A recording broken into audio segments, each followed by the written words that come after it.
Hi everyone, for this week's TBL assignment or class activity, we're going to be using VoiceThread to submit our responses and to work through the material.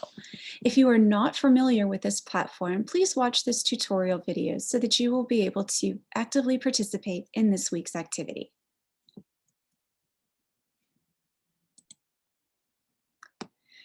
So this tutorial will be found in the Week 5 folder. As I'm recording this right now, I have it hidden in an instructor folder so that you don't accidentally click on it while I'm in the process of recording this. So what you're going to find is this VoiceThread icon. So notice down here in the bottom left-hand corner of my screen, there's this icon that says VT. This one is labeled Student Tutorial for TBL4 Protein Structure Workshop. So the first thing you're going to want to do is click on that. It's going to redirect you to this VoiceThread page. It may take a second for it to connect you to our course, but it should automatically do that. You'll be brought to a screen that looks like this, and I just want to point out a couple features. So this is just a training or a demo video. So these instructions that are located over here on the left-hand side will appear a little different in the actual assignment. So what you want to do anytime you do a VoiceThread is you want to pay attention to this left-hand panel. It's going to tell you what the assignment is and any requirements. So the requirement for this is really just to watch it, but you are certainly welcome to leave a post to practice. For the actual activity, I believe you need to leave a minimum of 10 or 13 posts, and that's just because that's how many questions there are throughout the workshop. All right, so that's what's over in this left-hand panel. When you're finished, you can just click Submit the Assignment, and that will turn it in. What I want to show you is really how you're going to be able to interact with this platform. I'm just trying to get some stuff out of my way here on the screen. All right, so this is, the beginning of our slide. You'll notice that there is a picture of me here. And if you hit the play button down here in the bottom left corner, you will hear the instructions or introduction, whatever content that I am sharing with you. To advance to the next slide, you simply click the arrow over here in the bottom right-hand corner. Right, so again, you can see that I have recorded some information for you. So again, if you hit the bottom left-hand corner, it will play that recording for you. So far you haven't been given any instructions on what you need to do on this assignment. But next are the learning objectives. All right, so we're just kind of scrolling through some instructions. Oh, now we're starting the workshop. So you will be given pages like this with just content for you to read. You'll notice that I don't have any comments here. You can certainly just read this information on your own and then just advance at your own pace to the next slide. Any slide where you're going to be required to answer a question, you will see a yellow box that's going to give you some instructions. So some of the responses will require that you leave an oral presentation, so that you record you actually speaking the answers out loud. And I'll show you how to do that in just a second. Some of them you can leave a text response, and others may, if you want to leave a video, you can do that too if you want to show your face. That's always a nice way to let your instructors know if you're really getting the information or not. And in this particular question, I actually need you to draw on this particular picture here. So you'll see that the instructions say to, in figure A1, that you need to circle and label the alpha carbon. I'm not going to circle the alpha carbon because I want you all to figure that out on your own. So I'm going to purposely get this question wrong, but I want to show you how to do it. All right, so the first thing that you're going to do is you're going to notice down here in the bottom kind of center of your screen, this little bubble with a plus sign. You're going to want to click on that. And here you will see all the options that you can do for recording your responses. So probably the main one that you're going to use to submit an oral response is to just simply use the microphone, and this will tie to your computer. If you want to leave a video response, you can click on the video camera here, and it's basically just going to use your webcam to record.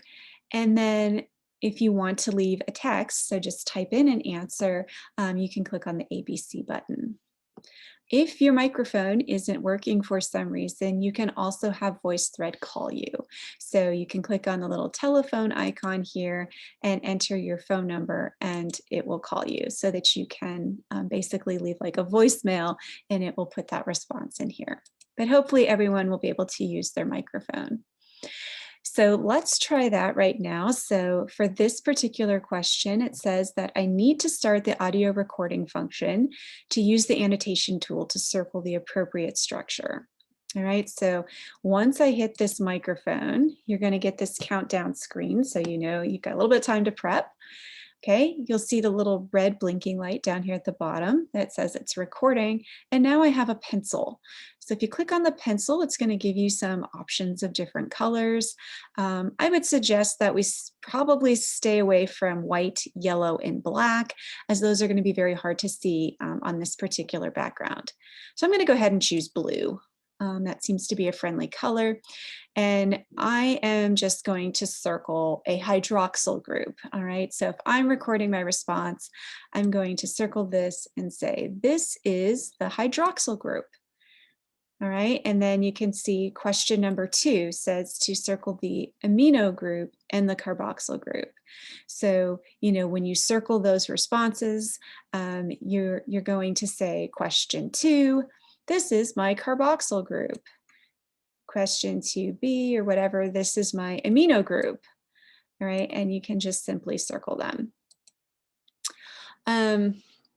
When you're finished, you're going to stop the recording. You can see that it is uploading. Time to prep. Okay, you will get to listen to that playback, and so if you want to change it, you can. If you're happy with that recording, you can simply hit save.